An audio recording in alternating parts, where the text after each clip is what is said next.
All right. I'm excited. Of course I'm excited. I get excited for all the dafs. Each daf I love in its own way. How you doing there? Welcome back to Babble on Talmud. Today we're studying Daf Kuf Yud, Daf 110 of Masechta Zevachim. Friends.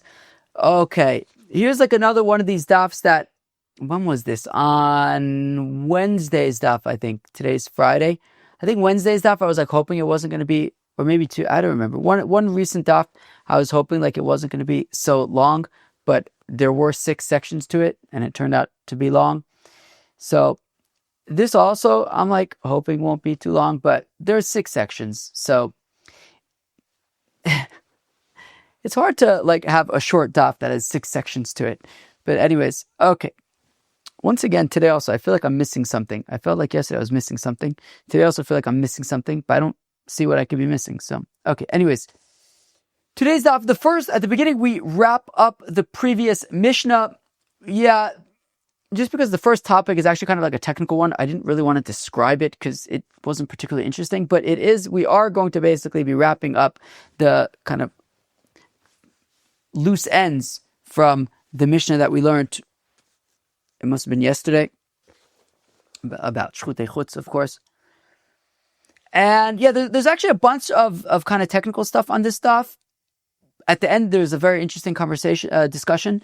So then we discussed Chatzizah when burning meat with the emurin. Basically, we had also, as part of wrapping up the last mishnah, we had said that, what did we say at the end of the last mishnah? We said, hamayim lekachim ve'emurin bachutz chayiv, that you would be chayiv for, if you have a mur, so let's say you have a shlamim, right? So you're only chayiv for burning the emurin bachutz, not for burning the meat bachutz.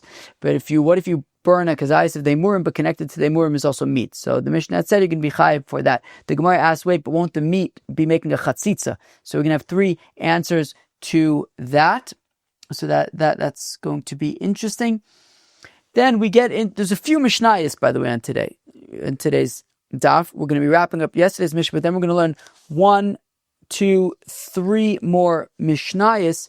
So the next 2 mishnayos talk about offering a mincha bachutz. There's some interesting details there. Also some very technical details over there that end with a teku. We will discuss partial zerikas hadam bachutz. This is a sugya that we touched on the other day when we were talking about initially about hazorek damim bachutz. So if you only do like one of the zerikas bachutz, you're chayiv. We will discuss that briefly. Nisuch hamayim bachutz. That is interesting, primarily I'd say because it opens up discussions around nisuch hamayim on Sukkos. We discuss Nisuch yayin. We discuss whether there was nissachim in the desert, which I think is an interesting discussion and an interesting topic, that when the Yidden were in the desert for 40 years and there was the tabernacle, was there nissachim in the tabernacle? Friends, in my opinion, that is an interesting discussion, and that is the discussion we will end off with. So friends, these are the wide range of topics, wide within a very particular scope, within the scope of hashoichet bachutz and hamayim bachutz, but we will be covering a bunch of different angles of hashoichet bachutz, hamayim bachutz. Friends, join me for Daf Kuf Yud of Masechta Zevachim. Friends, we begin on Daf Kuf Yud, about 15 or so lines into the Daf. And Daf Kuf Yud Amud Aleph, the 2 dots says v'chulan shechasu. So the mishnah, I'm going to read from the mishnah. The mishnah had said yesterday, v'chulan shechasu kolshu v'krivo bachutz potter. And I wasn't exactly sure what that meant. I had done a little bit of research I found in the Rambam, what I thought made sense, and I think I was right, which is good. And the explanation of that, let me roll up my sleeves. Okay, but there isn't like a pause button on this camera. I just have to like stop the video, and I don't want to break up this video. So I'm just going to do 2 things at once. Distract you while also rolling up my sleeve. You see, you didn't even realize that I was rolling up my sleeve, and I already got 1.5 of them rolled up. So what that topic was, and I'm finished. So that topic was, okay, so the Mishnah had said, because really the pasuk that said lasos osam ala shalim chai v'nu chai v'ala chaser, right? That when it came to Allah bachutz, we had, as has been coming up several times over the past week or so, that you're chayiv for a complete ha'alah, whether that's a complete animal or a complete limb or a complete kazayis, but not for partial. So now we had said in the Mishnah that if so let's say you have a kometz, okay, and the kometz, you lose a little bit of, so the kometz, of course, if you have a korban mincha, you take a fistful and you burn that on the mizbeach. And now if you burn that outside bachutz, you're going to be chayiv for that. Now what if a little bit of the kometz went missing and you don't have completeness anymore, right? La so, right? La so ala shalim chayiv v'nu chayiv ala chaser, right? You need it to be complete. So that's what the Mishnah is saying, right? So the Mishnah is saying that if they're missing anything, if you have that kometz and it's missing a little bit, forget about it. You can be pater b'chutz. Certainly, according to Rabbi Eliezer, who says that you need a full shear, and a kometz is a full shear, you can't have any less than that. But even according to the Chachamim, who say even a kazayis you'd be chayiv for, but if some of the initial amount, if some of the whole amount is lacking, you will no longer be chayiv for offering that kazayis. Now the Gemara wants to know about what if the kazayis, what if the kometz loses a bit, and whether we're talking about any of these things in the Mishnah. I'm using kometz as one example, so we have something to talk about, but it could be also the mincha of a kohen or the minchas chavitin or whatever the other examples were, incense. Anyways, so what if the kometz, in our example, lost a bit once it left the azara? Okay, so in the Mishnah it's talking about where in the azara you lose a bit of the kometz. So once you've lost a bit of the kometz in the azara, if you then take let's say a kazayis out of the azara and burn it on the mizbeach, bachutz, so the chachamim, who normally would say it'd be chayiv for a kazayis, would say you're not chayiv since the kometz was lacking. But what if you took out of the azara a complete kometz, and then once it was already out of the azara, you lost a bit of it, and then you take a kazayis and you offer it bachutz, will you be chayiv for that? That's the Gemara's question, and that is also why I did not list it explicitly on the list of sections in today's daf. Instead, I just said wrapping up the previous Mishnah, because I didn't know, A, how to describe such a technical thing, and B, I can't imagine that it would have sounded particularly interesting. But anyways, okay, that's the first section of today's daf.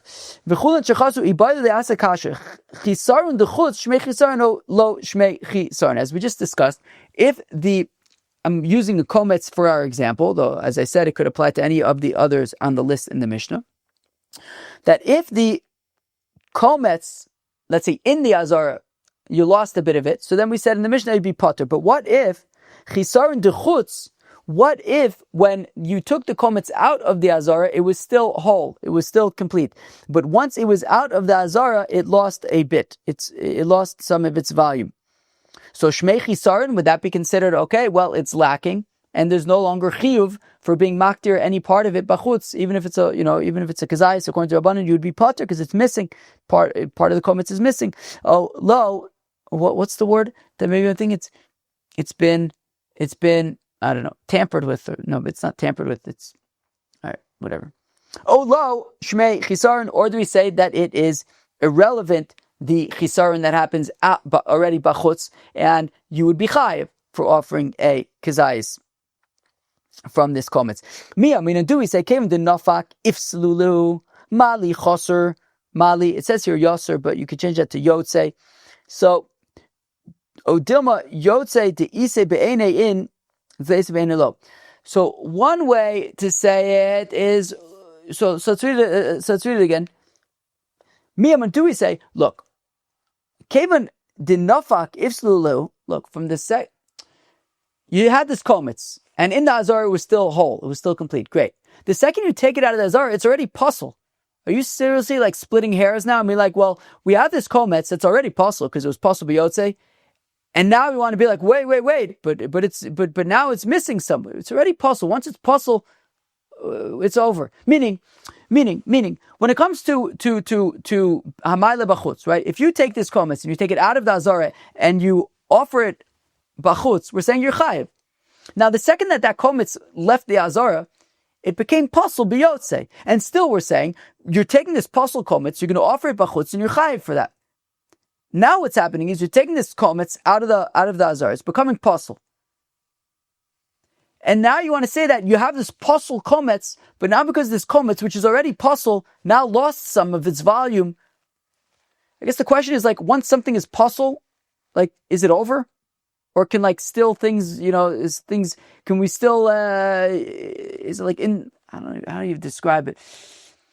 I guess the point it's making is, once it's already puzzle, like, it's dead. Like we're not going to start splitting hairs here, but like now it lost part of it. It's already puzzle, it's dead. And we're saying if you take a kometz out of the azar, it becomes puzzle, and you take this puzzle kometz and you offer it bachutz, you're chayiv for that. I don't care that, like, after it's already puzzle, it then, like, lost some of its volume. Like, it's irrelevant. It's already puzzle at that point. And the point is, you take this puzzle kometz, you offer it bachutz, you're going to be chayiv. If at the time that it left the azar, it was still whole, it was still complete, that is what you're chayiv for offer. You're going to be chayiv if you then take it out and offer it bachutz. I don't care that after it was already puzzle, it then lost some of its volume. It's irrelevant. So,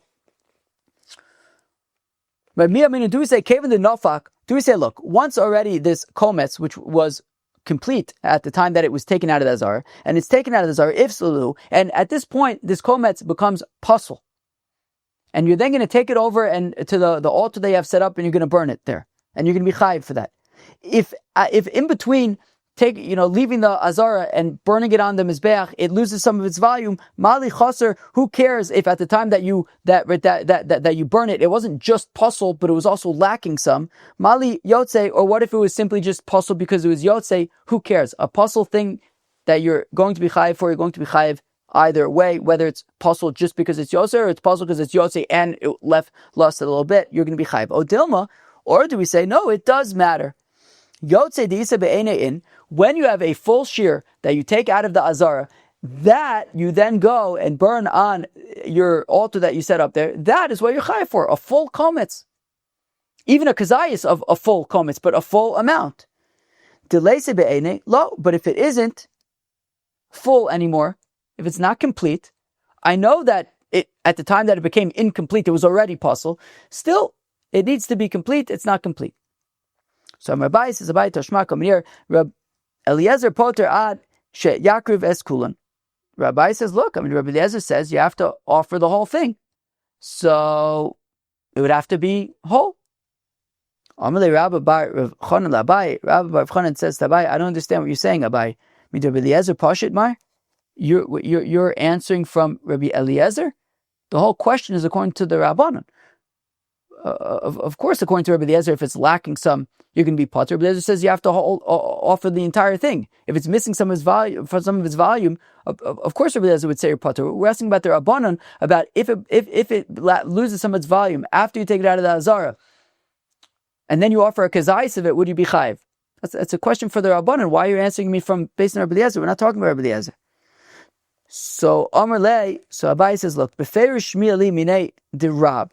So Abai says, I heard explicitly from Rab, which is a little bit hard to imagine, because Abai's Rebbe was Rab and Rav Yosef. Their Rebbe was Rav Yehuda, whose Rebbe was Rab. I don't usually imagine Abai hearing stuff from Rab. There is a different gears that says Mar. Who is Mar? I feel like Mar could be Rabbi Bar Nachmani, as opposed to Rabbi Bar of Noson, who he's talking to. And as Abai says that Adkan that he heard from, whether it's Rav or maybe Rabba or maybe Rabbi Bar of Nachman who he's talking to, I'm not exactly sure. But Adkan lo plige Rabbanon oled Rabbi Eliezer ela deise be'ene, that the rabbis only argue with Rabbi Eliezer when the kometz in our example is complete, is whole. Aval b'chisarin modu lei. But if the kometz is missing any of its volume, they will agree, the rabbis will agree with Rabbi Eliezer that you're going to be potter for burning, even a kazayis of it. Lav d'chaser bachutz, and is that not talking about where it lost its volume after it left the azar? Lo d'chaser b'fnim. No, we could say it's talking about where it left its volume, where it's lost its volume in the azar. But if it lost its volume outside of the azar, you could say that maybe they would say chayiv. Maybe they would say potter. Right? If it's chaser b'fnim, then they would say, meaning we wanted to say that even if the rabbis would say, even if it's missing outside of if it loses its volume outside of the azar, they would still say potter. They would no longer argue. We could say no. Davka is talking about where it lost its volume in the azar. But if it lost its volume outside of Zara, maybe they would still say chayiv. I hope I explained that right. I just kind of confused myself. I guess it is a little bit of a confusing topic. Yeah, let's read that again. I totally confused myself. Okay, so when it's full, that's when when it's a full share, the rabbis say, okay, even if it's kazayis, you can be chayiv for. But when it's lacking any of its volume, they will agree with Rabbi Eliezer that you are potter. So lav dechas b'chutz, is that not even talking about when it loses its volume bachutz, lo dechas b'fnim. You could say it's only when it loses its volume in the azar. You could say if it loses its volume outside of the azar, maybe it's irrelevant to them. Tashma. V'chulin shechasur v'krivam bachutz potter.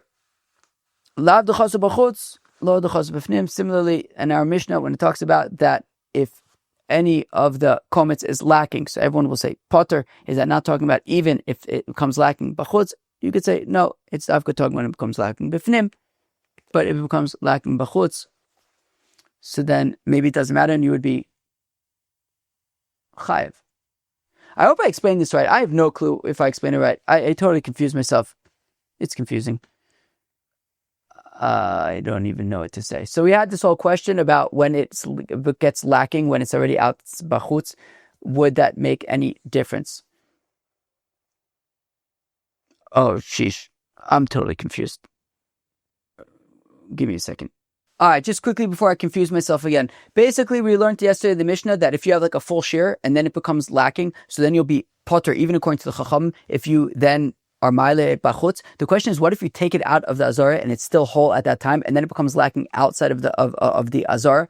So would you be chayiv for that, or would you be potter that according to the Chachamim? Essentially, it's unresolved. We couldn't come to a conclusion. Even in the Rambam, right, it says that it's besafek, right, and therefore I think it says you're not going to be chayiv makas for it or something like that. So, Chevra, anyways, before I confuse myself, let's move on. Friends, moving on to the next section of today's daf, a short little section about Chatzizah when burning meat with a emurin. Let us look at it inside. Hamakav kachim. So the last clause of the Mishnah from yesterday says Hamakav kachim ve'emurin b'chutz chayiv. That if let's say you have a korban shlomim, okay, and you'd be chayiv for being makriv the emurim, a kazayis of the emurim b'chutz. Now, we had also said that you would be potter for being makriv a kazayis of the meat bachutz, because you don't burn, the meat is supposed to be eaten, not burnt. Now, what if you had a kazayis of emurim, but it was attached to meat? So, the Mishnah had said chayiv, right? Amakiv kachim ve'emurim bachutz chayiv. So now, says the Gemara, why are you chayiv ba'ika chatzitza? There, it's making chatzitza, it's making a separation. Chatzitza is like is a separation, something that is separating between two things that are not supposed to be separated. And as Rashi points out, the pasuk says, so if we're talking about in the azara, okay, so if this was taking place in the azara, it would be a problem, because the pasuk says ala eitzam asher ala eish, that on the mizbeach, whatever you're burning needs to be directly ala eitzam asher ala eish. There needs to be connection between whatever you're burning and the pyre that it is burning on. There can't be anything in between.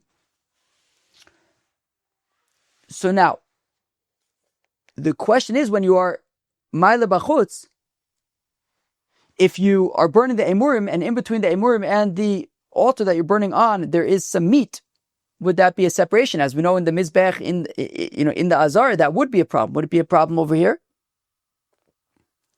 The assumption is it would be a problem. Shmuel says,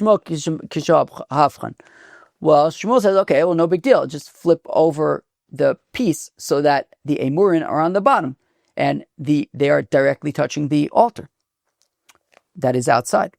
Rabbi Yochanan says, Rabbi Yochanan says, no, you don't have to flip it over. You don't have to make sure that the emurin are touching the pyre. I'll tell you why. We had a machlokes the other day, maybe it was 2 days ago, machlokes in Reb Yossi and Reb Shimon about what this altar looks like, right? When you're being mala bachutz, what are you being mala on? So Reb Yossi said you build a mizbeach bachutz, just like there is in Azar. There's a proper altar. I mean, not exactly, right? We had said there that you don't have to have exactly like a ramp and all the things but you build a proper mizbeach. right? It says, "Vayiven Noach mizbeach laHashem." I think it says, right there, something like that. I'm paraphrasing. That even Noach, when he offered his korbanos, he built an altar. We had this discussion the other day.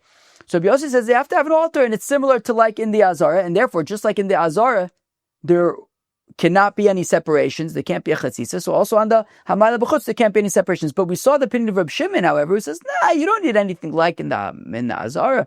Shimon says, take a rock, take a stone, offer, burn something on that.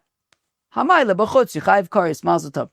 So therefore, according to Reb Shimon, it doesn't have to be like we do in the Azara, and therefore the whole concept of chatzitza ala eitzim asher ala eitz, that doesn't apply to hamayim bachutz, and therefore you don't have to be concerned about chatzitza according to Rabbi Yochanan, who says that this mishnah is like Reb Shimon. Rav Omar, so Avamani Reb Shimon, the Omar filo elu ala asel chayiv, even just offering on a stone, you chayiv for it. Don't worry about these halachas about chatzitza that apply on the mizbeach hachitzon in the Azar. It's a little confusing because normally in the Beis Hamikdash, the Azar we refer to as hachitzon. Over here, the Azar is pnimi. Kilu hachutz is outside of the Azar. So the mizbeach hachitzon is actually the mizbeach hapnimi in this relative scenario. This whole concept of a sheikhah b'mayla b'chutz is, it's like starting to like eat at me. It's like starting to like confuse me. Like the deeper we get into it, it's like starting to be like, okay, this is actually a little bit confusing. And like the more intricate the things get, what's out and what's in becomes, right? Like it's like yesterday we saw like friggin' the Kodesh HaKadoshim, which is lifnai v'lifnim, and the heichal all of a sudden is bachutz, which is always bafnim, and then we're talking about taking it out to the Azara, which is still bifnim, but bachutz from the heichal and from the Kodesh HaKadoshim, and then we finally have bachutz, which is outside the Azara. Okay, I think that this chapter is starting to get to me, but it's fine. But we don't have that much of it left. There's today. There's tomorrow.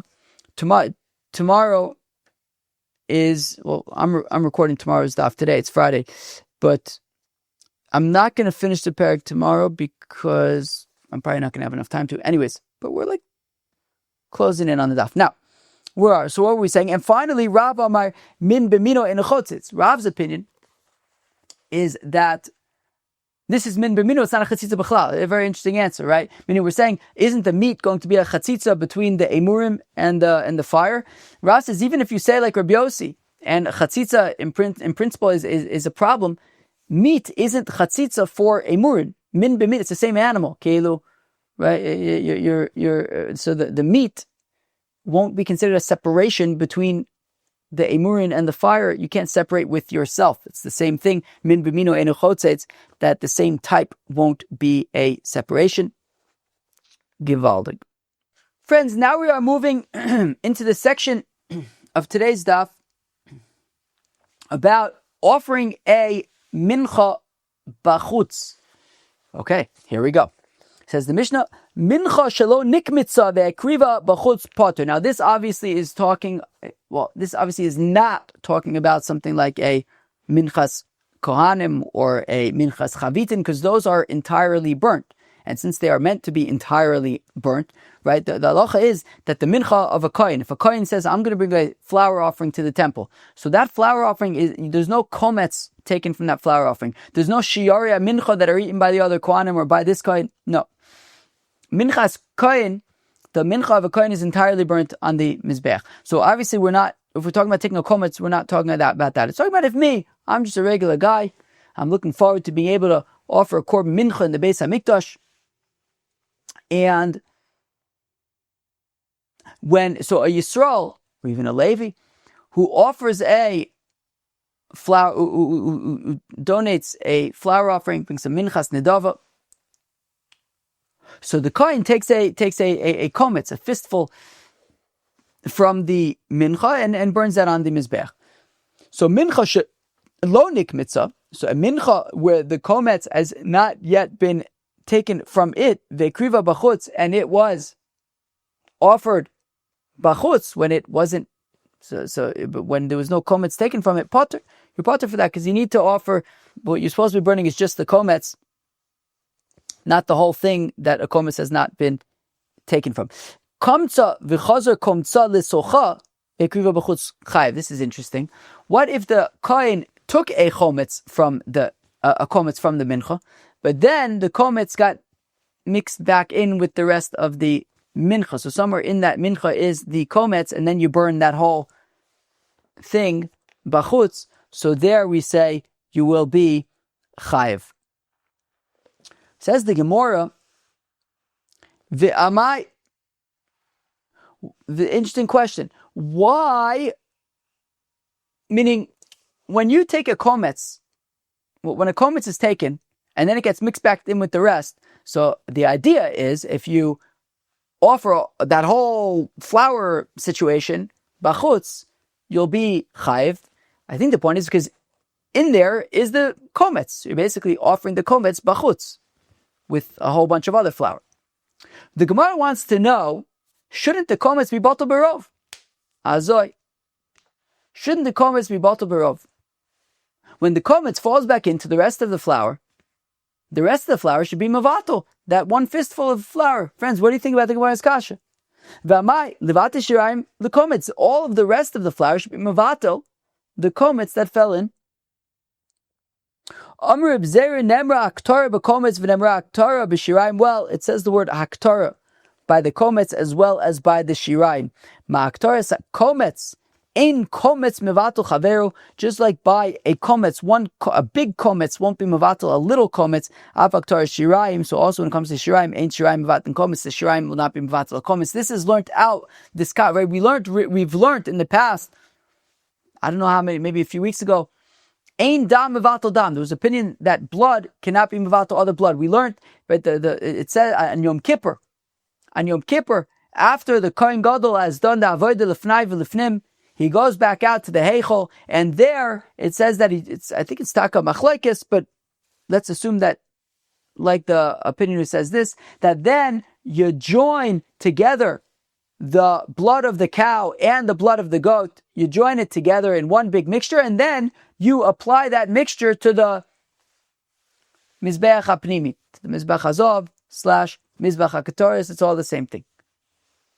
And so once you've joined together the blood of the cow, the blood of the Sayir, right, the Par Yom Kippurim, the Sar Yom Kippurim, that the Kohen Gadol is offering for Am Yisrael, the Par Yom Kippurim for the Kohanim, the Sar Yom Kippurim for everybody else. You join together all that blood, the blood of the cow, the blood of the goat, and together, and once it's been joined together, you then apply that to the Mizbach Hazav in the Heichel. The shaila is, there's obviously a lot more cow blood than goat blood. Wouldn't the cow blood be mavatal the goat blood? The answer is no. When it comes to korbanis, when it comes to kodshim, the dam won't be mavatal, the dam par won't be mavatal the dam asoyer. And here as well, a big komets won't be mavatal a little komets. And also we learn, it says aktar by komets, it says aktar by shirayim, and therefore just like by big komets won't be mavatal little komets, the shirayim won't be mavatal the komets either. So to answer our question of when you take a komets from the flour and then it gets mixed in with the rest of the shiaria mincha, won't the shirayim be mavatal the komets? No, it won't. And therefore, if you offer that whole mixture bachutz, you will be chayiv for that. I think conceptually because it includes the komets, so it's like you're burning the komets bachutz. Says the next mishnah, hakomets va'levona sheikriv es echad me'en bachutz chayiv. Rabbi Eliezer poter at Yaakov es asheni echad b'fnim ve'echad bachutz chayiv. Okay. Givaldig. It's going to be an interesting Gemara as well. Okay. You see, when it comes to a korban shlomim, for example, korbanis in general of animal offerings. So there's one matir, the blood, the dam. So if I'm thinking about a korban shlomim, so I can't eat the meat until after the zerikas hadam. The kohen does zerikas hadam. The zerikas hadam, as we know, is matir the emurin to be burnt on the mizbeach, and at the same time the meat to be eaten. Part of it by the kohanim, part of it by the owner, and he could share it with whoever he wants, anywhere in Yerushalayim, etc. So by an animal, there's one matir, the blood. Everything hinges on that one matir. The zerikas hadam allows the meat to be eaten. Also, if if you mess up big time by the zerikas hadam, you do zerikas hadam with the intention of eating the meat next week. It's pigul, you messed it up, now the korban's puzzle. There's one point of failure, Keilu. There's the zerikas hadam, you do it properly, it's matir the meat. You do it improperly, the meat is puzzle. When it comes to menachis, however, particularly a minchas nedava, so there's actually shtei matirin. There's two matirin there. There's the kometz, but there's also the levona. There's also the levona, right? The frankincense, right? There is, yeah. There's the mincha, there's the levona. We're going to learn all about it in Masechta Menachos. Can't wait. I mean, I can't wait. It's going to be amazing. I'm imagining Menachos is basically going to be Zevachim Part 2. So, from what everyone's told me, well, not everybody. Most people have told me it's going to be equally as hard. It's like, yeah, but then you got Menachos coming. So, but I did speak to Rav Lutzkin. I was 2 weeks ago, my brother and sister-in-law came over for Shabbos. We went out for a Shabbos Suda afterwards. I said, let me try to go to the Beis HaMedrash and try to learn a little mishnayos before I go home. I lasted about 10 minutes, and then I had to go home. I was pretty tired. But I saw there Rav Lutzkin. Rav Lutzkin is a big Talmud Chacham, and he gives a Daf Yomi shir here in Nachlaot. And we were talking about Zevachim. I was telling him how hard it is.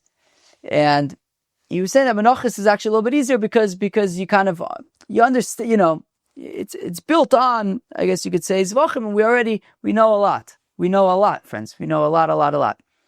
Anyways, so in Menachos, we're going to learn all about the kometz and the levona and all that stuff. For now, let's just say that a korban mincha, to allow the shiyari ha-mincha to be consumed, to be eaten by the kehanim, so there's not one but two matirin. There's the kometz. You take a fistful, the kohen takes a fistful of the offering, of the flour offering, and burns it on the mizbeach. And there's also the levona. The levona is also, I think it's a koret shel levona, but we'll get to it in Menachos. It's just around the corner, 10 days. But so you take some frankincense and you burn that also on the mizbeach. When the komet, once the komets and the levona have been burnt on the mizbeach, so now the korban mincha is mutter, the shiari mincha can be eaten by the koyanim. So there's two matir in here. Now, as we're going to see in the Gemara, there's also questions about, okay, now in terms of, how does that work in terms of pigul? If you're mefagel b'chatzi matir, what if you have machshavas chutz l'zmano for only the komets? What happens? But anyways, for now, suffice it to say, there are, unlike an animal sacrifice, when it comes to a flour offering, there are two matirin. You need both the komets as well as the levona in order for the flour, the shiari mincha, to be allowed to be eaten by the priests. Now, back to our mishnah. Komets v'levona, when it comes to the komets and the levona, she'ikriv es echod me'en bachutz. Now, if somebody offers just one of them, so if he takes the komets and takes it out of the azara and offers it on his altar there out of the azara, so chayiv. So Tana Kama says, chayiv. Okay. Now, of course, says Rabbi Eliezer potet, shagav sasheni. Rabbi Eliezer says you have to makir both, right? This is similar to like we've seen in other discussions, right? Where the Chacham said if you offer a kazayis of let's say a kometz, or same example here, a kazayis of a kometz, you'd be chayiv. And Rabbi Eliezer says you have to offer the whole kometz here also. The Chacham are saying if you offer just the kometz, you'll be chayiv. Rabbi Eliezer says no, you have to offer the entire matir. The kometz as well as the levona would have to be offered in order for you to be chayiv. Echad b'fnim v'echad b'chutz chayiv. Now, even Rabbi Eliezer would agree that if you offer the levona inside the azar and then you go out and offer the kometz outside of the azar, everyone agrees that you'd be chayiv for that because the entire matir was offered.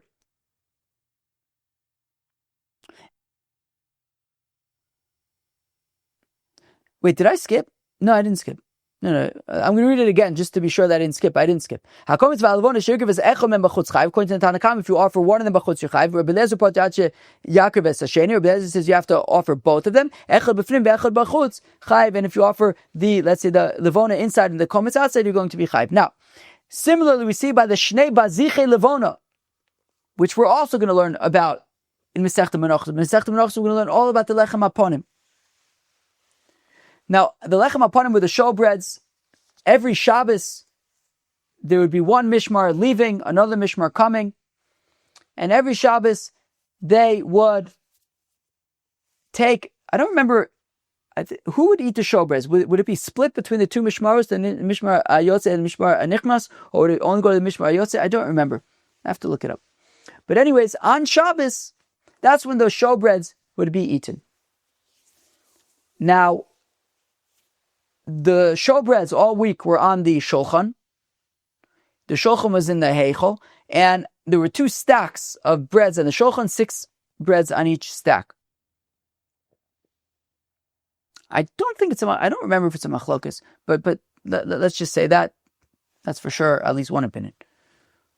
Now, on the top of each stack, there was a bozich, a ladle that had frankincense in it, that had levona in it. And before the showbreads could be eaten on Shabbos, the frankincense, the shnei baziche levona, the 2 ladles of frankincense, would be taken out to the mizbeach hachitzon and burnt there on the mizbeach hachitzon, and then that was kilu lechem haponim. I think is considered like a kind of korban mincha, a kind of mincha. And kilu the shnei baziche levona are like just like by a regular mincha, minchas nadav, the komets and the levona are matir the shiaria mincha. So you're also, once the shnei baziche levona have been burnt on the mizbeach hachitzon, now the showbreads are allowed to be eaten, and we're going to have a similar discussion like we just had a minute ago about these bazichin. Shnei baziche levona, when it comes to the 2 bazichin by the showbreads, by lechem haponim, sheikir ves echad mehem bachutz, that one of them was offered bachutz, chayver, b'liazer pota at sheyikarev at sheyakir ves hashener. B'liazer says you only chayv if you offer both of them. Echad b'fnim v'echad bachutz chayv, and also everyone would agree that if one of the ladles of frankincense was offered in the azara, and one was offered outside of the azara, everyone would agree that you are chayav for that. Again, it's funny because echad b'fnim v'echad bachutz. It's funny. B'fnim is really bachutz, right? Because you the shulchan with the lechem haponim, with the bazich, and everything's in the heichel, and you're taking it out to the mizbeach hachitzon, and yet taking it out to the mizbeach hachitzon, of course, is actually considered inside because it's still in the azar. Bachutz is even further out than that, outside of the azar. Okay. Now things are going to get a little bit technical, a little bit tricky here. Let me tell you, friends, it ends with a teku. So just that's kind of where things are going. Rabbi Yitzchak Nafcha asks, Kometz ma'u sheyatir kenegdo b'shirayim mishoshario kalushe mikalish. Interesting. Rabbi Yitzchak Nafcha asks, so we had just discussed how there are 2 matirin for a korban mincha. There's the kometz and there's the levona. Rabbi Yitzchak Nafcha wants to know if you only burn the kometz and don't burn the levona, what happens? Is 50% of the sharia mincha permitted now? Can you eat 50%? You offered 50% of the matir. That should permit 50% of the sharia mincha. Or do we say that, no, maybe we view it as if we would say that the sharia mincha before any matirin were offered was 100% off limits. It was 100% usher until, waiting for the matirin, pending matirin. And now you offer one in the matirin, now it's like, let's say 50% usher, but it's still usher. Right? So kilu, do we say that 50% of it is now completely mutter? Or do we say that 100% of it is now 50% usher? So the point is, anyways. Yeah, so does offering one of the 2 matirin make half of the sharia mincha completely permissible, or does it make all of the mincha 50% more permissible, but still 50% usher, and you can't have any of it? That's what Rabbi Yitzchak Nafcha wants to know. But again, by Rabbi Yitzchak Nafcha, kometz, if you offer only the kometz, but not the levona, ma'u sheyatir kenegdo b'shirayim, can we say that now at least 50% of the, can we say that 50% of the shirayim are not permitted? Mishra Shari, do we say that it permits 50% of it? O Kalusha Mikalish, or do we say that the entire Sharia Mincha are now just only 50% usher, but usher nonetheless? Aliba Daman, who is Rabbi Yitzchak Nafcha asking this question? According to Aliba Derab Meir, Da'amr Mifaglim B'chatzi Matir. Mishra Shari, Aliba Derabana Da'amri, Ein Mifaglim B'chatzi Matir, Lo Mishra Shari. Velo Mikalish Kolish. The Gemara raises the interesting question of Mifaglin B'chatzi Matir. Mifaglin B'chatzi Matir. What does this mean? It means that by a korban mincha, there are two matirin, as we've been discussing. So what if you burn the komets, you separate a komets from the rest of the offering, and you burn it on the mizbeach with the intention of eating the sharia mincha tomorrow. Mincha is only good for a day. If you want to eat it tomorrow, it's too late. So chutz lizmano. So if you burn the komets with machshavas chutz lizmano, so therefore, so that's pigul.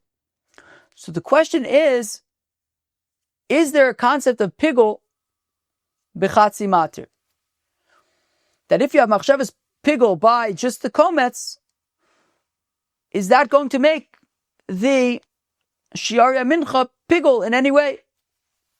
Now, in order for that to work conceptually, so the idea here, as explained by Rashi, in order for that to work conceptually, that being mefagim b'chatzi matir, that machshavas chutz lizmano by the komets, for it to be able to be posel, at least the kezayis of the sharia mincha,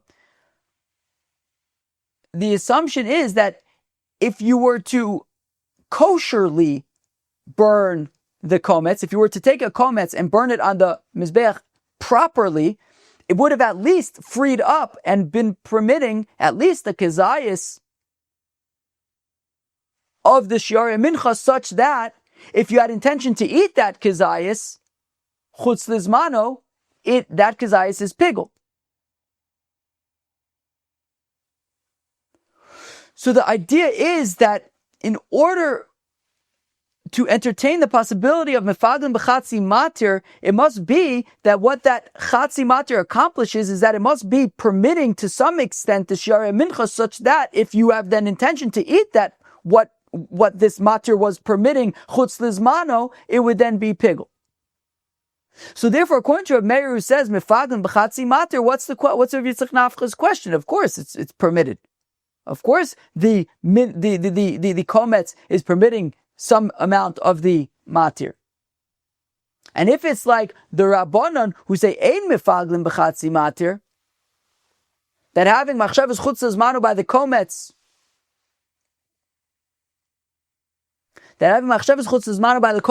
doesn't make a difference. There's no pigul. So again, still it's inconclusive. Like, what does that teach about the Chacham's opinion? Okay, so maybe they're going to say that none of the Shari Mincha is permitted, but does that mean that it becomes 50% permitted? I don't know. So says the Gemara, Aliba the man who is Rabbi Yitzchak Nafcha asking about? If he's asking based on Reb Meir, he says there is a concept of pigul b'chatzi matir with just the komets. So Mishra Shari, so obviously it's allowing some amount of the sharia mincha. And if it's according to the Rabbanon, the Amri Ein Mefaglim b'chatzi matir, who say that having machshavas chutz lizmano by the komets doesn't have any pigul implications. Lo Mishra Shari v'lo mikalish kalish. So maybe it's not. Maybe the komets alone is not allowing any part of the shari mincha, but I don't know that it means that it makes it 50% weaker in its isser. So okay, so what the Rabbi Yitzchak Nafcha wants to know is it permitted? Is it weaker? Where does this question fit in? not according to Reb Meir, not according to Rabbanan, Elo, Alib Rabbi Eliezer. I don't really understand what this means. Rather, according to Rabbi Eliezer in our Mishnah, okay, who said that you're only chayiv for burning the komets bachutz if you also burn the levona. Rabbi Eliezer k'Rabbanan svirle. The thing is that Rabbi Eliezer, however, had said that one, just burning the komets bachutz alone is insufficient. You also have to burn the levona, which means that he doesn't hold that like the komets independently is significant, and therefore he holds like the Rabbanan that ain mefaglim b'chatzi mater. So ella aliba the Rabbanan dehacha my mishashari okalish mekalish teku. The question is, what about according to the Rabbanan in our Mishnah? The Rabbanan in our Mishnah, forget about the machlokes in Reb Meir and the Rabbanan about mefaglim b'chatzi mater, ain mefaglim b'chatzi mater. The Rabbanan in our Mishnah, who said that if you take only the komets and burn it bachutz, and you didn't do anything about the levona, they would say that you would be chayav for that, which means that there is some kind of a relevance for the komets alone. So Rabbi Yitzchak Nafcha is asking, according to the Rabbanan of our Mishnah, who said that if you take the komets alone and burn it bachutz, you'd be chayiv for that. Can we say that burning the komets alone in the azar would be matir half of the shiari mincha, or do we say no? Maybe weakens it teku. Let's go weiter. Moving on to the next Mishnah, Zorek Miktsas Dam Bachutz. Now we saw this the other day, that if somebody does only one zrika bachutz, right? So let's say you have a korban shlomim, let's say shlomim you should have shtayim shein arba, but you just do one zrika bachutz. We say you're chayiv because, as we learned in the beginning of Perik Beis Shammai, v'dam zvachecha yishofech, it's singular. Technically, you're yotze with even just one zrika, so therefore, if you do a zorik miktsas dam bachutz, you'll be chayiv for that as well. Reb Elazar Omer says, Reb Elazar, af amenasech me'achag bachag bachutz chayiv. Nisuch hamayim.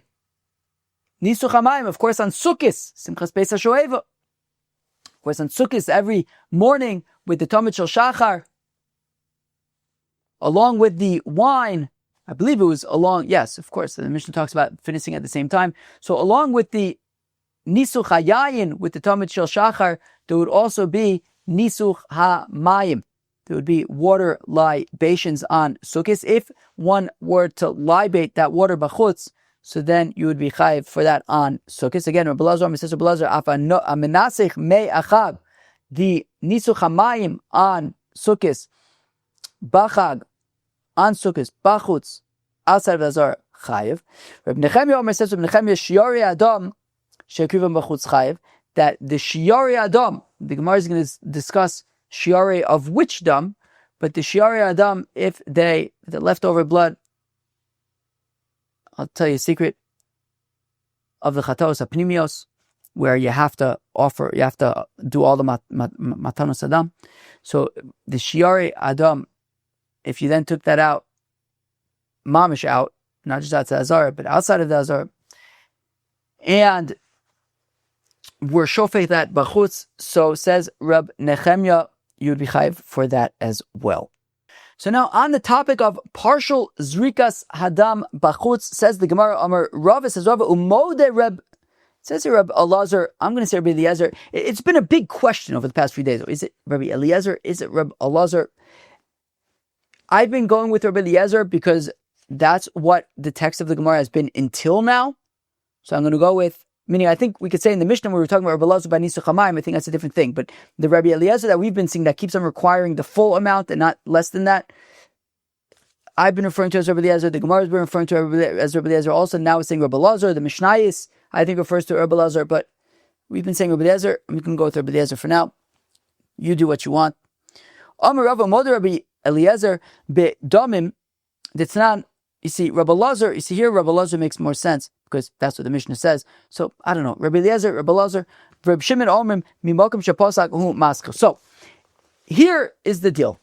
Whether you want to call him Rabbi Eliezer, whether you want to call him Rabbi Elazar. I think it's probably Rabbi Elazar. The thing is, the Gemara kept on saying Rabbi Eliezer, and I didn't want to make a whole big deal out of it. I'm making a big deal out of it now. Mazel tov. Great. Now, Rabbi Eliezer / Rabbi Elazar has consistently been requiring the full share, whether it's the full share of a komets or the full shear of, we saw the comments in the Levona just now, right? You have to offer the whole thing outside, not just part of it. Not just like a kazayas of it or whatever.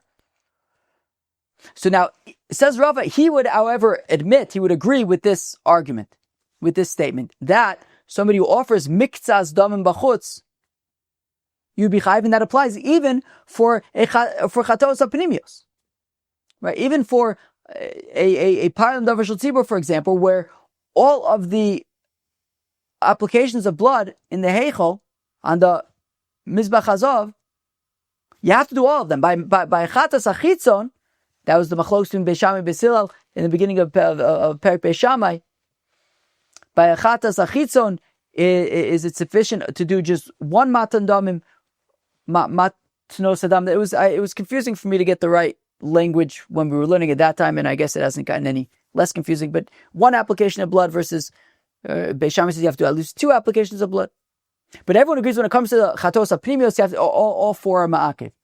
And even so, Rabbi Eliezer / Rabbi Elazar agrees with the statement of our Mishnah that azorik miktzas dam bachutz is chayav, and even for chatos apnimios, where befnim you would have to do all the applications, but if you just do one application bachutz, you'd be chayav.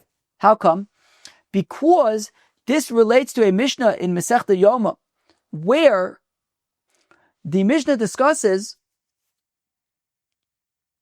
what happens if the Kohen Gadol enters lifnai v'lifnim on Yom Kippurim in order to sprinkle blood of, let's say, the cow in front of the Aron in the Kodesh HaKodashim, and he sprinkles one sprinkle, v'nafalo kol adam, and the whole thing spills on the floor. So okay. So what do you do? So let's say we're talking about the blood of a cow. So you get a new cow, you slaughter a new cow. Great.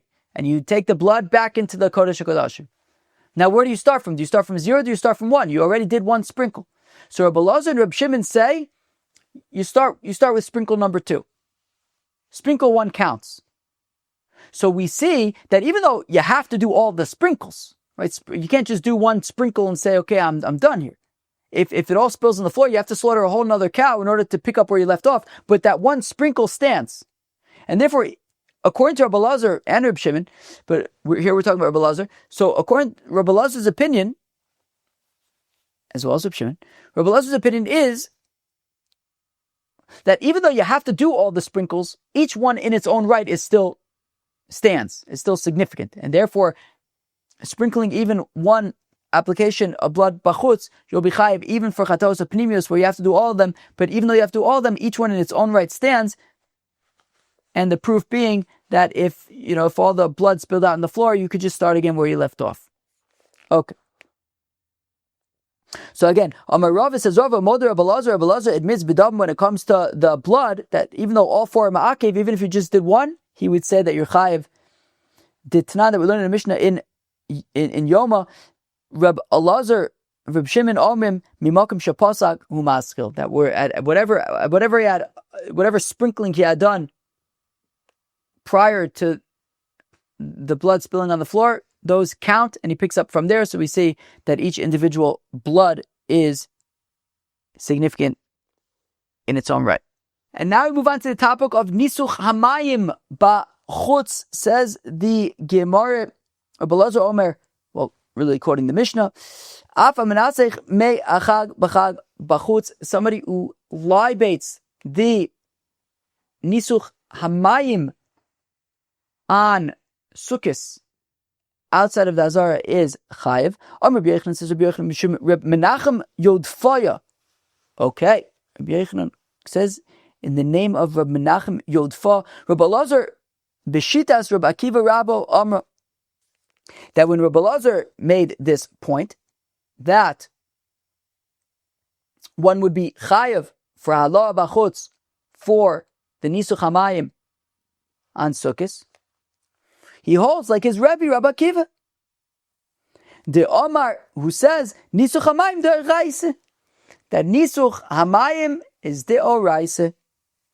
The Sanya that we learn in the Brisa, of course, we know from the very beginning of Masechta Tainis, Rabbi Akiva says, Rabbi Akiva unisachel, that in the psukim, in Parshas Pinchas, that describe the korbanis of Sukkos, it says on day 6, describes all the korbanis of day 6, and it says there at the end, the last pasuk there, I believe it's the last pasuk, Usir chatos echod milvad olas hatamid minchasa unsacheho. Now by almost all of the other korbanos, it says viniska.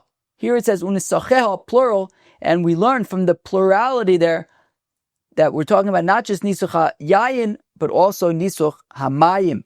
B'shnei nisuchim akasim medaber, the pasuk is talking about two nisuchs, echod nisuch hamayim, ve'echod nisuch hayayin. So Reb Akiva therefore learns that nisuch hamayim is midah iraise, and Rabbi Elazar agrees with that, and that is why Rabbi Elazar says that if this nisuch hamayim was on Sukkos, when there's a mitzvah to do nisuch hamayim, was done bachutz, you're chayiv for that. Omar le Rish Lakish le Reb Yechanan. Rish Lakish says to Reb Yechanan, ima loholon shloishes lugin, afkan shloishes lugin.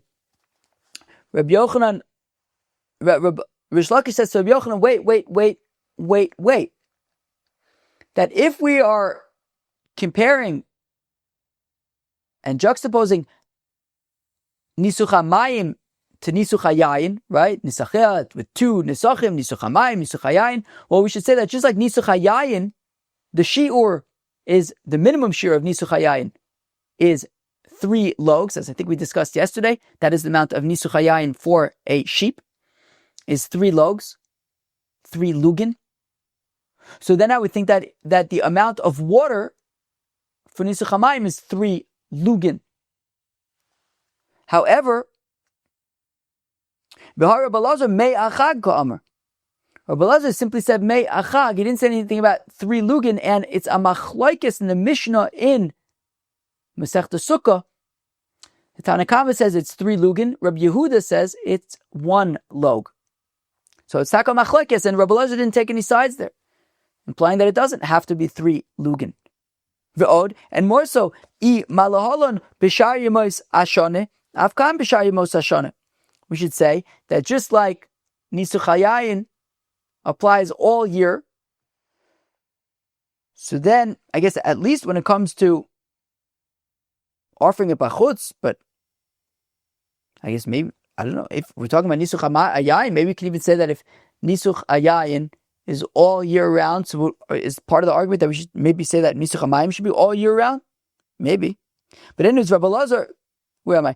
Rabbi Elazar b'chag ka'amar. But the fact of the matter is, Rabbi Elazar says that you're only going to be chayiv b'chag, you're only going to be chayiv on Sukkos. But if we're talking about, nisuch hayayin, something that's all year round, and yet Rabbi Elazar seems to be talking about something that's specific to Sukkos.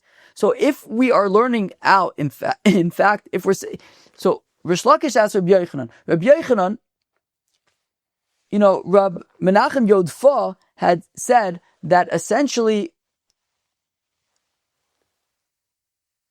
Nisuch hamayim is learned out from a pasuk where it's learned together with Nisuch hayayin. But if we're comparing it to Nisuch hayayin, we have questions because then there should be a requirement of 3 logan. You should also be chayiv all year round. Rabbi Elazar doesn't say anything about a requirement of 3 logan. He also says they're only chayiv on Sukkot. So Rish Lakish raises some difficulties with the comparison to Nisuch hayayin and learning and saying that Rabbi Elazar says that Nisuch hamayim is midoraisa from there. So rather,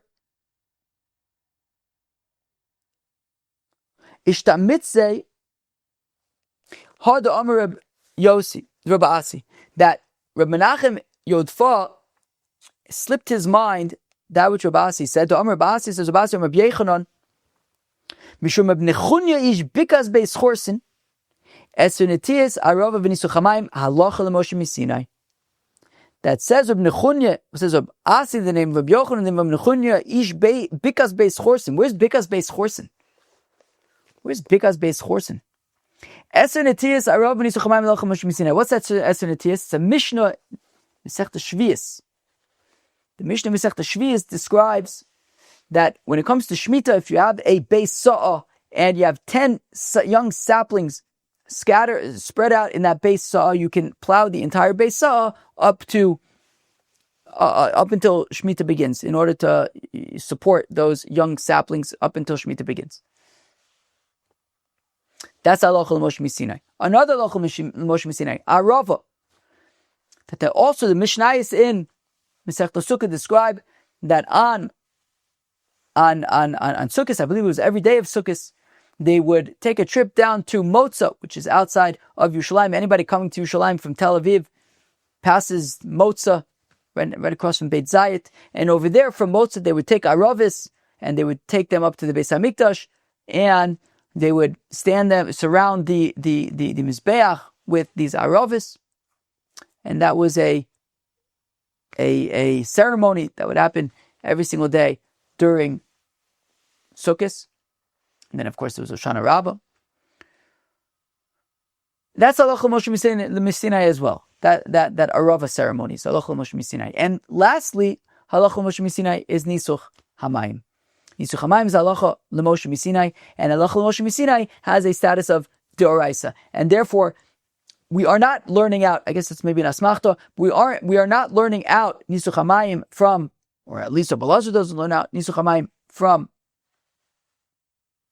unisachel and the comparison to Nisuch hayayin. We had questions, the 3 lugin, the fact that it's limited to Sukkos. Rather, the fact of the matter is, Nisuch hamayim is a halacha l'Moshe Sinai. It has therefore a status of deoraisa, and therefore, if one were to be, or to libate the Nisuch hamayim outside of the Azara on Sukkos, you will be chayav for that. Tanu Rabbanan, the rabbi said, "Amenasech shleisha lugin mayim bechag bachutz chayiv." Somebody who libates 3 logs of water on Sukkos outside of the Azar chayiv. Rabbi Elazar says Rabbi Elazar, Omer, im mila'an l'shem chag. That is only chayiv if he fills it l'shem chag. My benayu. What's the nafkamina? Tanakama says that if somebody libates 3 logs of water on Sukkos, bachutz is chayiv. Rabbi Elazar says he has to fill it up l'shem chag. What's the nafkamina? We're going to see 3 nafkaminas. My benai, what's the difference? Amar of Nachman by Yitzchak says Nachman by Yitzchak b'yei shir b'mayim kamifligei. The shaila is there a shiur when it comes to the Nisuch hamayim on Sukkos. So basically, so the assumption is that Nisuch hamayim would be filled up in a klei sharis. Okay. Now the thing is, there's a halacha that klei sharis are only mikachin es ha'ra'ila. That if you want, right, that if somebody's going to be kadosh in a klei sharis, so the klei sharis will only be mikadesh that which is fit for the klei sharis. Now the machlokes, so Rabbi Nachman bar Yitzchak wants to say that the machlokes between the Tanakh and Rabbi Elazar is there a specific amount of water necessary for the Nisuch hamayim? The Tanakh says no. When the Tanakh says 3 logan, it means at least 3 logan, and you can have a big vessel, and you can, as long as it's a minimum of 3 logan, you fill it up in the vessel, and that is all fine. It's completely fine. Whereas Rabbi Elazar says no. There's a specific shear. The shear is 3 logan. You can't have any more than that. And when Rabbi Elazar says in the shem chag, it means that it has to be the specific amount that you need for Nisuch hamayim, and that's 3 logan.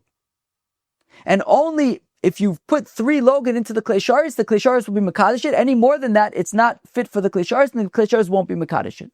So the difference between the Tanakh and Rabbi Elazar, according to Nachman bar Yitzchak, is there a specific amount of water for the mayim, for the Nisuch hamayim on Sukkos? Rabbi Elazar says yes, it has to specifically be 3 logan, and if it's more than 3 lugan, then the klei sharis will not be mekadesh it. Whereas the Tanakh says as long as it can be, it's at least 3 lugan, And even if it's more than 3 lugin, it is fine. I think singular is log, plural I think is lugin. But Papa says Papa that everyone agrees that there is a specific amount. Says Papa, no, everyone says that the shear is 3 lugin. However, so Papa Omer bekarvu nissachim b'midbar plige. Interesting.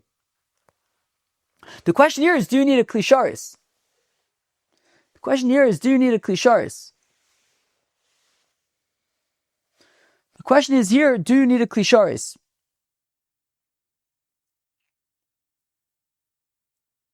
Okay, wow. Yeah. Okay, givaldig. Sheesh. Okay. And therefore, bekarvu nissachim b'midbar plige. Sheesh.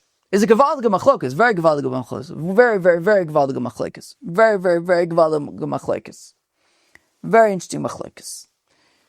About kervin nissachim b'midbar. The question is, were there libations in the desert? When you would offer a korban shlomim, let's say in the desert, would you offer with that nissachim?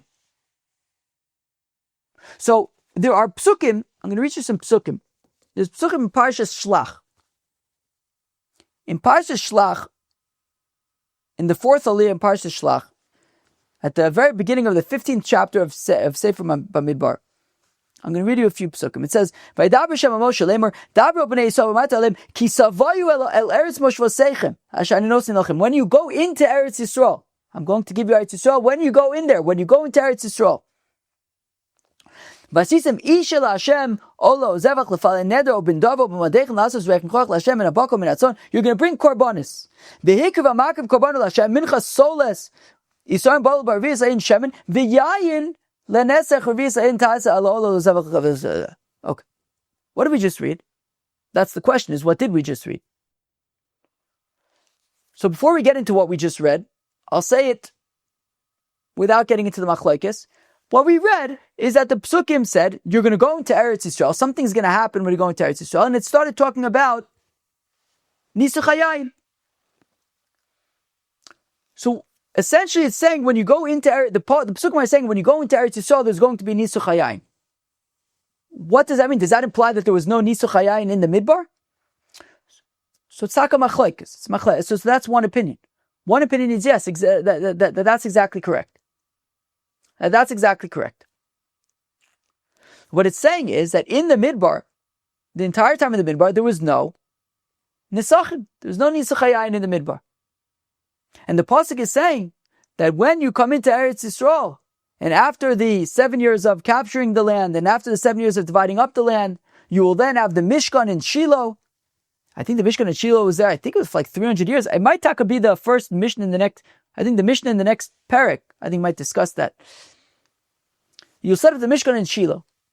And when you set up the Mishkan in Shiloh, at that point, you will offer Nisuch ha-yayin in the Mishkan, and of course, ultimately in the Beis HaMikdash. And when you offer Nisuch ha-yayin, it will be in a Klei In the Mishkan, in the Beis HaMikdash, it will be in a Klei. And therefore, all Nisuch ha-yayin, all nissachim need to be in a Klei. The other way to understand the psukim that we read is that no, there was nissachim in the desert. Of course, there was nissachim in the desert. There were nissachim so that if there were nissachim in the desert, so there was a nissachim already in the Mishkan in the desert. So when they came into Eretz Yisrael, they were going to continue to have nissachim. So what's the psukim telling me? When you go into Eretz Yisrael, there's going to be nissachim. There was nissachim in the desert already. What it's saying is that when you go into Eretz Yisrael, and before there's going to be a Mishkan in Shiloh, you're going to be in Gilgal. And when you're in Gilgal, that was one of the times, that was one of the periods in our history where there's a shas heter abamis. You were allowed to make an altar in your backyard.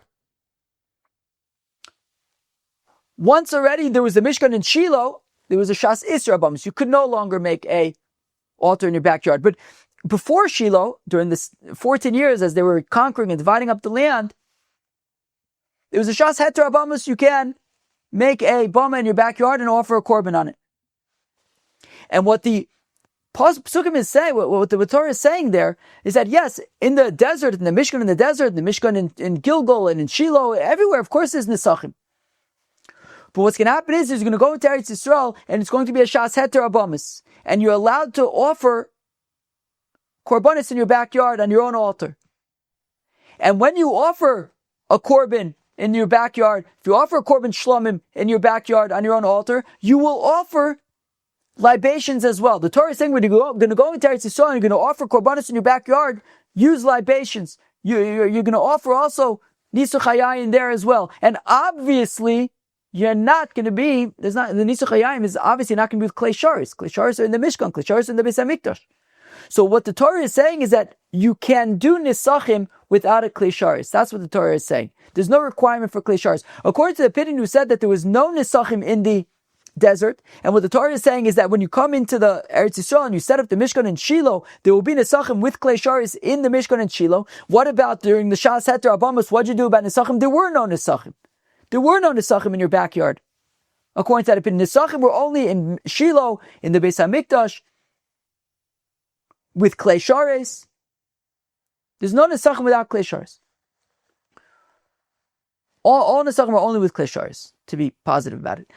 The other opinion is that there were nissachim throughout the time in the desert, and when the Yidden came into Eretz Yisrael, they were allowed to make their own private altars. And what the Torah is saying is that in your private altar, you'll offer libations as well, and of course without klei sharis. So therefore, the machlokes in the Tanna Kama and Rabbi Elazar do need a klei sharis or not. Rabbi Elazar says you need a klei sharis. So Rabbi Elazar is saying that, right? So when we say in the Brayz, Torah, nissach shlosh lugim mayim b'chag bachutz chayv, Rabbi Elazar Omer imilan l'shem chag chayv, mean that in order to be chayv, the water would have had to have been filled up in a klei sharis, because Rabbi Elazar holds that there was no nissachim in the midbar, and what the Torah is saying is when they came to Eretz Yisrael, there was nissachim in Shiloh, in the Beis HaMikdash, and that was with klei sharis, and therefore it would have to be filled up with in a klei sharis. Whereas the Tanna Kama was like the opinion who says that there was nissachim throughout the time of the midbar, and when they came to Eretz Yisrael, it was saying that you're allowed to make a mizbech in your backyard without, and you'll do nisuch hayayin without klei sharis, so you don't need klei sharis for nissachim. And therefore, if you filled up the water on Sukkot, even without a klei sharis, you would still be chayiv for that. Ravina Amar, a third opinion, says Ravina, Bilameda nisuch hamayim nisuch hayayin pligay. Okay. According to this opinion, everyone says that they offered nissachim in the midbar, and that you're allowed to make, you don't need a klei sharis for nissachim. Right? So according to Ravina, throughout the time in the midbar, there were nissachim. There were nissachim. When they came to Eretz Yisrael, what the Torah is saying is that you can now, the chiddush is that now you can make your own private altar in your backyard. And when you make your own private altar in your backyard, it'll offer libations, it'll offer nisuch hayayin. It's always so tempting to say nisuch hayayin. And you won't need a klei sharis. It's in your backyard. You don't need a klei sharis. But the question is, in your backyard, you're making wine libations. Nisuch hamayim is very specific to in the Beis HaMikdash on Sukkot. So the question is, do we say that just because you can make wine libations without, and there's no need for klei sharis but for wine libations, so do we say, okay, and just like it's like that for wine libations, it's the same thing for water libations? Or do we say, no, nisuch hayayin nisuch hamayim is its own thing, and nisuch hamayim does require klei sharis. So Rabbi Elazar would say, nisuch hamayim does require klei sharis, whereas the Tanna Kama would say that just like nisuch hayayin, nisuch hamayim does not require klei sharis. So again, Ravina Amar says, Ravina be lemeden nisuch hamayim mi nisuch hayayin pligay. The Tanna Kama says that we can learn out nisuch hamayim from nisuch hayayin and say that there's no need for klei sharis by nisuch hamayim. Rabbi Elazar says no, nisuch hamayim is its own thing. You're not offering nisuch hamayim in your backyard, and nisuch hamayim does require a klei sharis. Tanul Rabban, the rabbis thought hamanasich shlosha lugin yayin bachutz chayv. Somebody who offers 3 lugin of wine bachutz is chayv. Reb Shimon Omer says, Reb Shimon Husha kidshan bekli.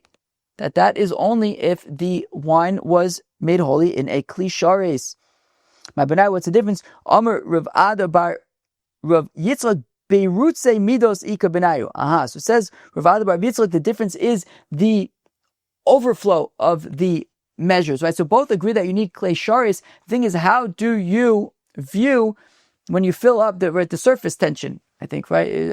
Any water that is above the rim of the klei sharis, is that considered like it's been kadosh in the klei sharis or not? The Tanna Kama says yes, and therefore any overflow you would be chayiv for as well. Whereas Rabbi Elazar Reb Shimon is saying only what is specifically in the vessel, not anything above the surface of it, or that has gone above the surface of it. That has gone above the surface of it. Okay.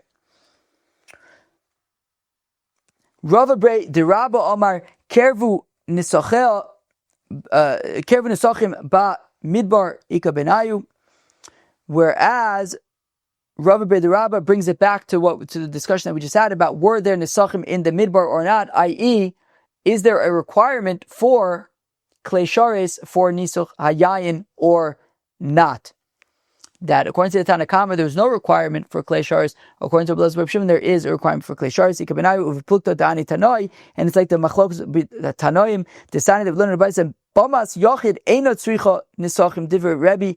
Rebbe says that the bama of an individual does not require nissachim, because nissachim require a klei shares. In your backyard, you don't have klei shares. Therefore, there's no nissachim by a bama in your backyard. Where the Chachamim say tuna nissachim, it does require nissachim because the nissachim don't require klei shares, so you could do it in your backyard. And the machlokas between the Chachamim and Rebbe is like the machlokas between Reb Yishmael and Rabbi Akiva. The Tana that we learned in the Brisa Kistavayu, that when you come into Eretz Yisrael, Lat'ina nissachim b'bama gedola hakosim medaber, it is to require nissachim specifically in Shiloh, in the Beis Hamikdash, because in the desert there were no libations, and only when they came to Eretz Yisrael, that's when there were libations of the bama gedola, i.e., the mizbeach in the Mishkan or in the Beis Hamikdash. Ata'omer b'bama gedola enu ela b'bama kitana. Wait, how do you know it's talking about the Mishkan in the Beis Hamikdash? Maybe it even talks about your backyard. Kishu Omer, skip the next three words. Asher ani nosin lochem, that I'm giving to you. Arei b'bama noeges l'kulchem hakosav medaber divrei Bishmol. It's talking about the bama that's for everybody, for all the people in the Mishkan, in the Beis Hamikdash. That's the opinion of Rabbi Yishmael, and he holds that there was no libations in the desert only once they came into Eretz Yisrael. Rabbi Kiva Omer says, Rabbi Kiva kitavo lat'ino nissachim b'bama kitana kosim medaber. Whereas Rabbi Kiva says that there were libations in the desert, and when they came to Eretz Yisrael, the pasuk is saying that you're going to be able to offer. It'll be a shas heter abamas. You could offer korbanos in your backyard on a bama, and there you will offer libations, right? Lat'ina nissachim b'bama kitana kosim medaber. It is coming to require libations in your backyard. At'omer l'bama kitana and l'bama gedola. How do you know it's talking about your backyard? Maybe it's talking about the Mishkan, the Beis Hamikdash. Kishu Omer el eretz moshvoseichem. It's talking about the bamas that apply in all of your places where you live, in your backyards. And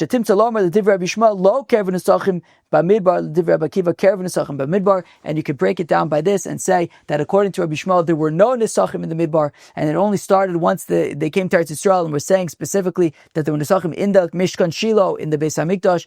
Whereas Rabbi Kiva says there were nissachim in the midbar, and therefore when they came to Eretz Yisrael, it's saying in addition to the nissachim in the Mishkan and in the Beis Hamikdash, you can also make a bama in your backyard and have nissachim there as well, and you don't need klei sharis for it. Friends, that was Daf Kuf Yud of Masechta Zevachim. How long was that? That was a long one.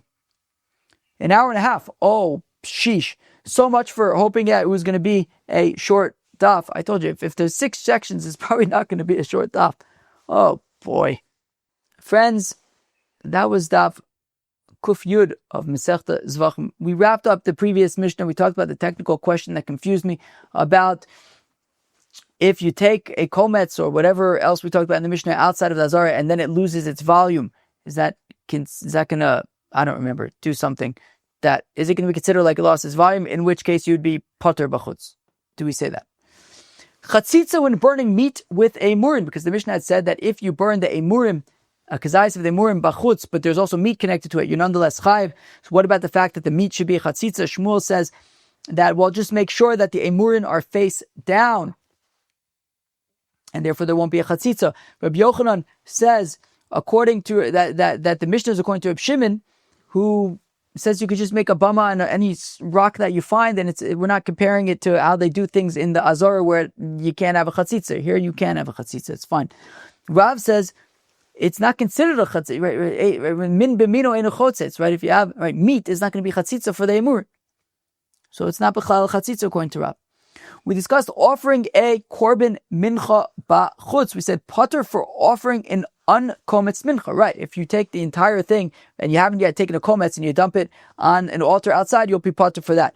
One kometz is not mevatel another kometz. Right? We had discussed. So if you take a kometz and then the kometz gets mixed in with the rest of the sharia mincha, and then you take that whole thing and dump it bachutz, you will be chayiv for that because the kometz will be part of it. It won't be considered like it's bottle with the rest of the sharia mincha. The chachamim said chayiv bachutz for just the kometz, whereas Rabbi Eliezer said chayiv bachutz for the kometz bas levona. When it comes to a mincha, there are two matirin. The kometz and the levona together are matir the rest of the mincha. So what if you only offer the mincha bachutz, the kometz bachutz? The chacham say for just the kometz bachutz you'll be chayiv. Rabbi Eliezer says, like he said with other things, that you would have to offer the whole thing. You'd have to offer both matirin, the kometz and the levona, in order to be chayiv bachutz. We discussed partial zerikas hadam bachutz. We said even Rabbi Eliezer would say that you're chayiv for even for a partial zerikas hadam, because even by an inner chatas where all of the zerikas hadams are, all the zerikas hadams are ma'akev, still each one in its own is significant to the extent that if the blood spilled out after one, you could pick up where you left off. You don't have to start all over again. Nisuch hamayim bachutz. The chachamim said that we saw machlokes in Rabbi Elazar and the chachamim. The chachamim said that you are chayiv even for more than 3 logs. Rabbi Elazar said you are chayiv for, what did you say? You are chayiv specifically for a log. We saw that there was a machlok. So if Nachman Yitzchak explained that the machlok is there a shiur for water and stuff? Everybody says you need a klisharis, but is there a specific shiur for the mayim on sukkahs?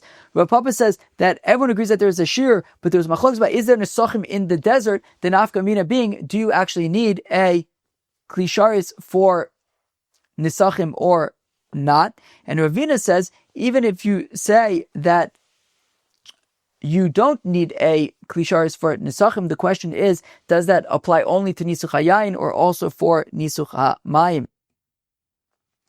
And then finally we discussed whether there was nissachim in the desert. We saw machlokes in Rabbi Shmuel and Rabbi Kiva. Rabbi Shmuel says there were no nissachim in the desert. Rabbi Kiva says that there was nissachim in the desert. The nafka mina being for ultimately, do you need a klisharis for nissachim? Friends, that was Daf Kufyud, Daf 110 of Masechta Zevachim. I hope you enjoyed. Have a good one. Have a great Shabbos. Cheers.